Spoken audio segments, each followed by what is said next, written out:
Hey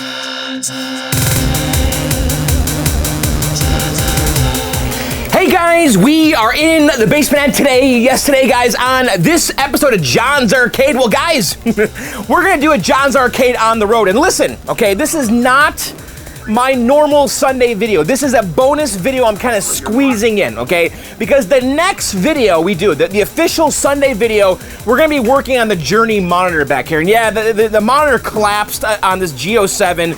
I have no idea, and actually we should probably turn it off. I had a couple of you guys comment, hey John, you're gonna burn the monitor. You're gonna get a, this line is gonna burn into the tube. I don't know. Probably not. It's probably very low risk, but whatever. We'll turn it off. All right. So what are we doing in this video? I'll tell you. Okay. So if you guys are not aware, okay, my buddy Jay and I, we partnered with the Hangar Pub and Grill, okay, and we opened an arcade in one of their locations in Amherst, Massachusetts. We did this like last November, okay, and I've taken you guys there. We've done videos. Basically, Jay and I have about 30 games in the Hangar Pub and Grill in Amherst, and it's been going great. It's been going awesome. It's a lot of work, but it's also a lot of fun. Anyway, long story short, we have expanded now to a second location. That's right, there's two John and Jay arcades now in the Hangar Pub and Grill, okay? One in the Amherst location and now one in the Hangar Pub and Grill in Westfield, Mass, okay? So in this video here, I want to take you guys to Westfield, Mass and just kind of show you what's going on, because I've had a lot of people asking me to do this video because I've been doing unlisted videos, so this is kind of like the first official like Westfield, Mass video, okay? So we're gonna go there, I'll show you what's going on. It's a totally different like vibe and kind of place than the Amherst one that you guys have already seen. So anyway, enough of that. Let's go to Westfield, Mass. I'll show you guys the John and Jay's arcade in the Hangar Pub and Grill there. And then we'll come back, we'll do some viewer mail, we'll hang out, all that stuff. And again, this is a bonus video. This is not my Sunday video, okay? So anyway, enough of that. Let's get in the car and let's take a ride to Westfield, Massachusetts.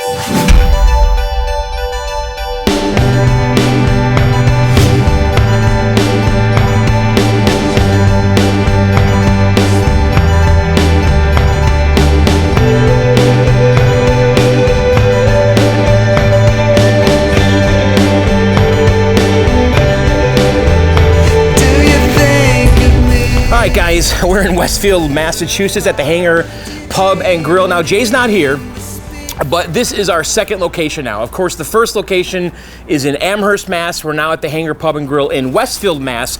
So I kind of want to just walk through here and kind of show you guys what's going on. It's early here on a Saturday. Actually, I just went through all the games and found some coin jams. Last night, Friday, was our first kind of big night. So I'll kind of show you what's going on. So what's different about this than the one in Amherst is when you come in right here, you're kind of in the arcade, and there's actually a separate bar just for the arcade. The main bar is actually down here, the main bar and restaurant, and I'll kind of just show you guys that over here. And there's like a takeout wing place, and then kind of the main bar and restaurant is right here. So anyway, all right, let's kind of walk through what's going on in the arcade. So right here, we have a tapper, a cocktail. This one was in Amherst, it's here now. I can tell you right now, this game's already doing better here. I think because it's just more visible, we had it kind of like against the window in Amherst, and it just wasn't getting a lot of play, but I was here last night, and people are on this non-stop. There's a crane machine here. That's not ours. There's a Miss Pac-Man. This is different than the one. Actually, this was the second one that was in Amherst. So we brought one here, and then we have one over there. Galaxian is actually crushing it here.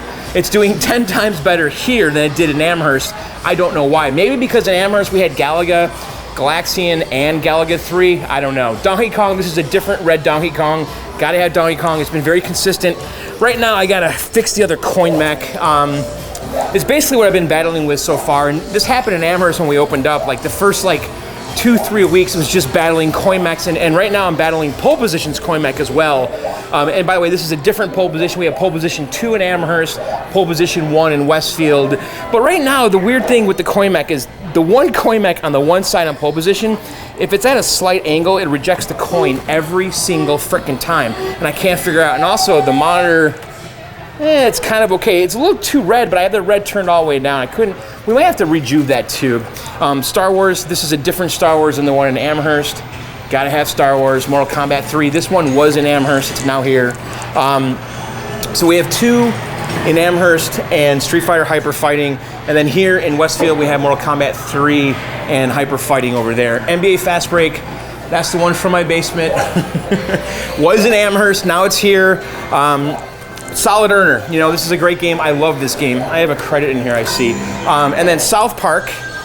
Jay and I bought this about a month ago or so. And this game's doing pretty great, actually. This has been actually operating for the last 2 weeks. Because while we were setting up the arcade over here, we had some games in this hallway that were operating, and South Park was one. And this game's crushing it. And maybe we'll do a proper video for it later.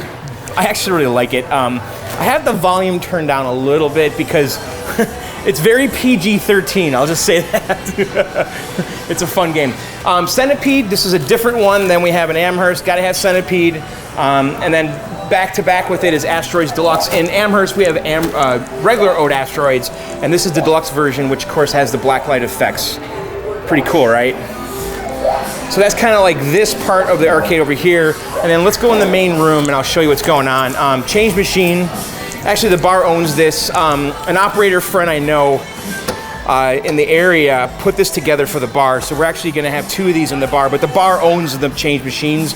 I just kind of facilitated the exchange to get it here. But this is a Row BC. What is it? BC 15 or BC 30, I don't know. I don't really speak change machines. I know that's like one of the good ones to have. And I guess the operator we got it from, he put a new build validator in here, like the Mars one or something, and painted it black. Anyway, okay, here's the main bar, main room. And kind of walk through. So this is the bar. Bar's not open right now. It'll be open in the evening. And which is awesome, because they got great beer on tap here. Okay, Gauntlet, 4-player Gauntlet. This was the one that was in Amherst. It's now here. And the game was, I think Gauntlet has been kind of a disappointment in general. Everyone says, oh, Gauntlet. I just don't really agree. so we'll see how it does here. Arkanoid, this used to be a Centipede cabinet, you could tell. But it's a conversion. Arkanoid was a big conversion kit back in the 80s. Everybody likes Arkanoid. Everyone knows how to play Arkanoid. It's basically like Breakout on steroids. It's actually a good game. I used to play Arkanoid like crazy on the NES. All right, Turtles. This is a different Turtles. This is not the same one that's in Amherst. We still have one in Amherst. This one was restored by a collector, I think in Maine, I believe. I think Jay traded a game to get this for here. But it's been restored. I think the artwork is from Escape Pod. So we're gonna be restoring mine in the garage. I got my artwork from Joe Sasbo, so really nice looking restored Turtles. Over here is Blastroids. I really like this game, actually. It's like a really kind of oddball, not very common raster asteroids game. And I don't know why, I just kind of dig it. It's like, of all the games in the room right now, it's the one that I personally want to play the most. And I can't explain it, but that's it. That's the game I want to play. And it's got that kind of late model Atari shape to it where the thin base and the fat body and all that. All right, here's Champion Street Fighter 2 Edition. This is a big blue. See, we gotta do something about this. You know, we need to get some shades in here because during the day, it's too bright in here, so we're gonna have to figure something out with the owner. But anyway, this is a big blue. It's got like Tekken artwork on the sides. We have to pull that off. But other than that, the cabinet's in okay shape. You know, the giant marquee and all that. But you gotta have Hyper Fight, and you gotta have Street Fighter. There's a big Buck Hunter here. That's not ours. Another operator. There's another operator that was in here before us, and he's got a couple games still. The big Buck Hunter, and then he brought in the basketball game, which that stupid basketball game just crushes it. It really does. It's a top earner. And then there's pinballs in here.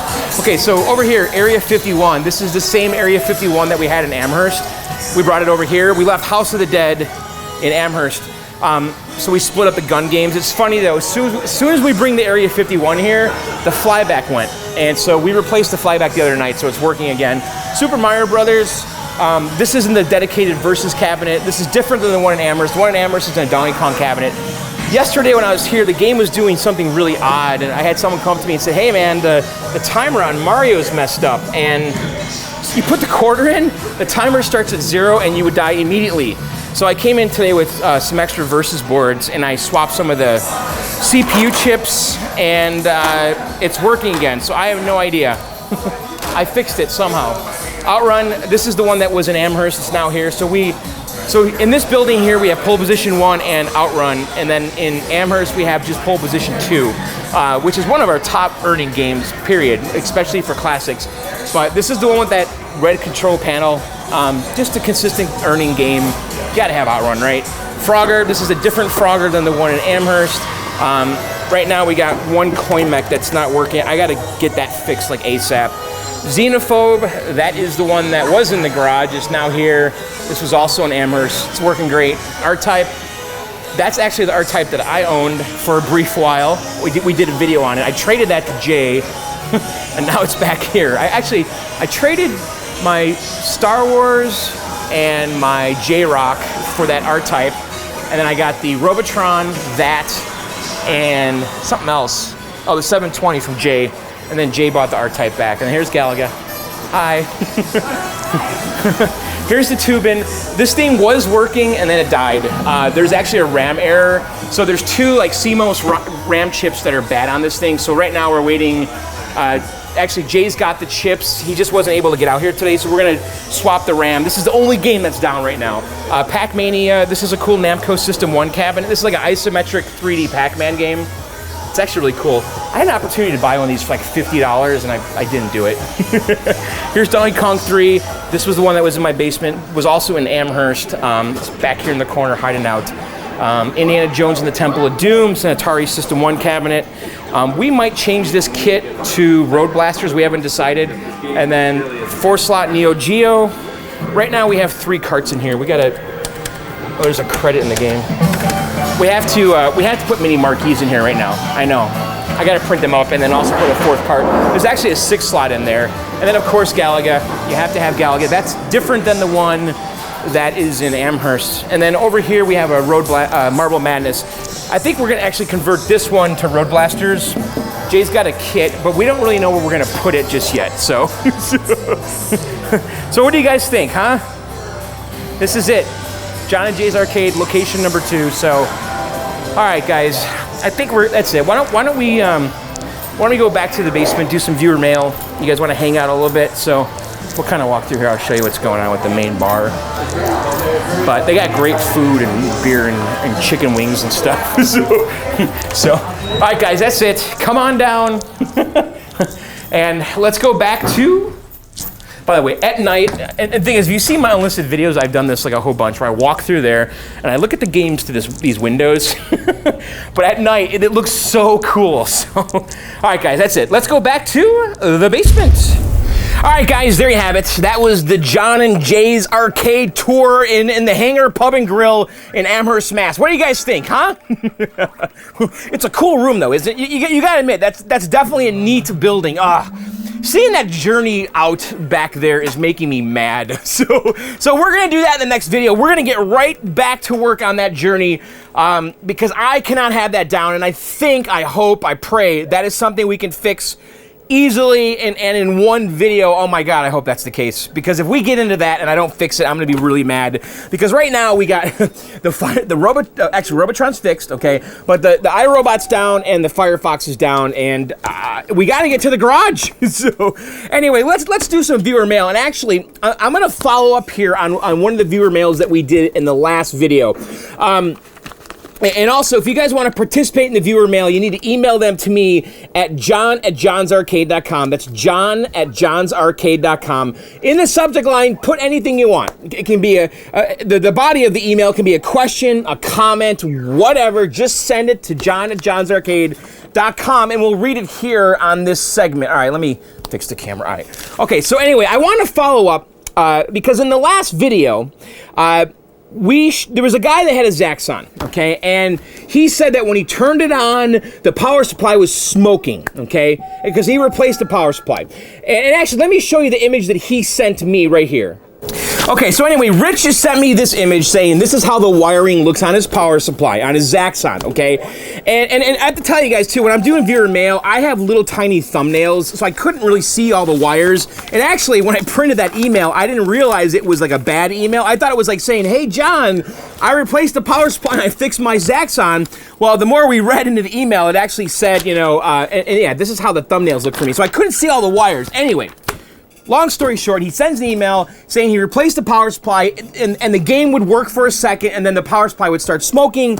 I suggested that he would that he removes all the wires to figure out where the short is, okay? And just slowly start adding each wire one by one. I still stand behind that, but because I couldn't see the image, right? But you guys saw it, so I got a bunch of emails from everybody saying, John, that guy with the Zaxxon, the reason it wasn't working is because he had the black wires, the ground wires, on 5 volts, okay? And actually, I got one email from Christian here. It says, hey, John, I'm not into collecting arcade games, nor do I plan to, but I like watching your tech videos because I'm interested in electronics and in repairing them. In the viewer mail section of your last video, you read an email from Rich about the smoke problems in his Zaxxon arcade game. In the picture of his switching power supply, you can see that he connected the brown wires to the 5-volt line and the black wires to the negative 5-volt line, okay? With no ground wire attached to ground 1 or ground 2. Okay, so he had the picture that showed that he had black and brown going to 5 volts and negative 5, and nothing was going to the ground screws, okay? Since all the voltages on a switching power supply are ground referenced, I think that must be wrong, because basically he was getting 10 volts, right? Because one's negative 5 and one's 5, I guess. I've downloaded the schematics, and according to page 130, in the attached PDF, the brown wires are 5 volts and the black wires are ground. That could be very well the problem of the smoking power supply, and it could damage the game electronics as well. If this is of any help, you can forward this to Rich if you like, but since I cannot be sure that I got the right schematics for the right game, this is all without guarantee, of course. I'm looking forward to your next tech video. Greetings from Germany.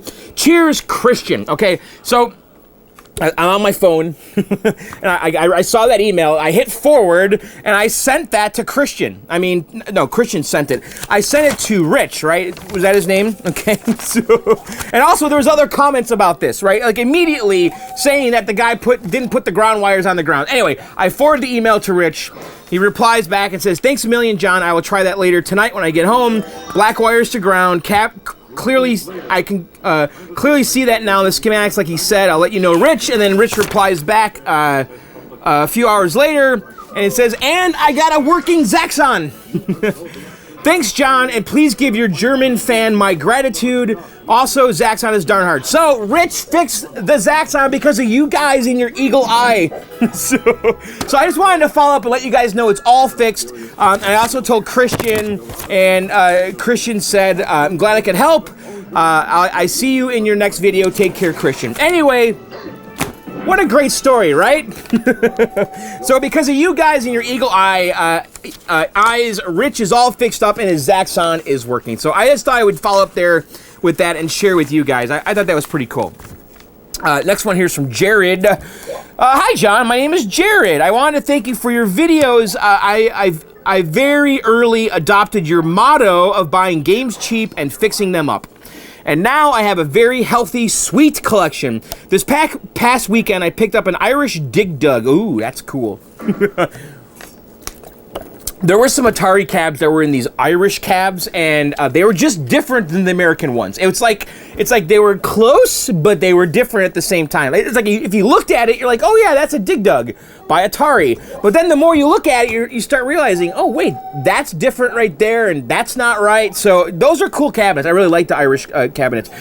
Everybody else passed on it because it had a lot of issues and it looked different. But because I did my homework, I knew what it was, and I did, like you say, I did not fix it up right there. I made the guy a low but fair offer, and he took it, okay? And yeah, so I've always said that, you know, if you go to look at a broken game, okay, don't work on it there, because if somehow you magically fix it on the spot, suddenly that price could change. Now, I want to tell you, when I picked up the Cloak and Dagger, I said in the video that I tested the game at the guy's house, okay? And then someone sent me a message saying, John, how come you didn't take your own advice? Why did you test the game at the guy's house? Well, I'll tell you why, because it was sold working. That was the deal, okay? So you know, the guy told me the game works 1,000%, it's this price. So yes, I was going to test the game, absolutely, because if it wasn't working or something was wrong, then I would try to get the price lower. But when you go to look at a broken game, if it's supposed to be broken, then just leave with it broken, okay? When you go to look at a broken game, what you want to do is open it up, make sure everything is there. Make sure it's not molested, okay? Look for cut wires, look for stuff that doesn't look original. If it's all there, 100% unmolested, and it's broken, as he says, then just leave it that way and leave with the game. Don't plug it in, don't do anything. That's my advice to you, because like I said, if suddenly it just starts working on the spot and the guy says, oh, it's $50, it doesn't work, and then all of a sudden you hit an interlock switch and the game comes to life, and suddenly that game's now $400 or $500 or something, you know. So anyway, moving on. Okay, anyway, okay, blah, blah, blah, let's see, but because I did my homework, I knew what it was, and did like you say, I did not fix it up right there. I made the guy a low but fair offer, and he took it. I thought I might just take the parts and then scrap it because it had water damage, but after looking at it, I believe it can be saved with a little bit of work. I guess I just want to shout out to everyone that don't be afraid or even the ugliest, most dirty game out there. You never know when you're going to find a gem. I hear guys complain all the time that prices are going up and they want a good deal, but yet they don't seem to want to get their hands dirty and pick up a cheap game. I agree with this. You know, very early in this hobby, you know, I was overpaying for the games, and then I started realizing, buy them broken. Like I would because I would go on Craigslist and I was afraid to buy the broken games, okay? And I think the first broken game I ever bought was that small Mario pinball. I remember when my friend Matt came over, and he's like, oh, you bought a game? I said, yeah. I go, yeah, but it doesn't work. It's broken. He says to me, wow, so you're kind of getting comfortable now where you're buying broken games? Like, that was like odd to him. And really, most stuff I buy these days is broken. It's rare that we get a game like Cloak and Dagger. Anyway, going on. I got to say I got a little smug when people compliment me on my Red Baron and some of my other working games, because I know that these games are mostly passed over by other collectors who hold their nose in the air. Thank you.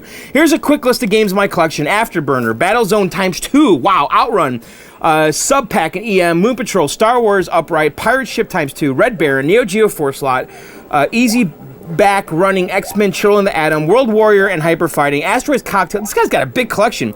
Donkey Kong Jr. Cocktail, and now the Irish Dig Dug. All these games, except for the Donkey Kong, came from non-collectors. Some of the games were destined to be destroyed, such as one of the Battle Zones, so it's really nice to be able to bring them back again and from the grave, and I've done it all in less than 2 years on an extremely shoestring budget. Well, that's an awesome story, Jared. I like that. Good for you, man. I'm going to show you some pictures of his Irish Dig Dug. You can see the control panel has extra holes and extra joysticks. Anyway, here it is. Great, man. That looks like a great fun project, and you know, Dig Dug, the parts are really common, right? So you get the PCB. I hope most or all of the harness is there. I don't know. I can't really tell. I'm looking at little thumbnails, but great score, man. That's going to be a fun little restore. So congrats, Jared. And I think he's got some good advice there. Buy cheap, dead, broken games. That's the advice. All right, this one's from Brandon. Hey, man, you were absolutely killing it with the arcade room and channel. Are you a carpenter or electrician by trade? Just curious, you seem to have no problem working modding machines back. No, I'm not even close. You know, whatever I know, and I don't know everything, believe me, I know this, okay?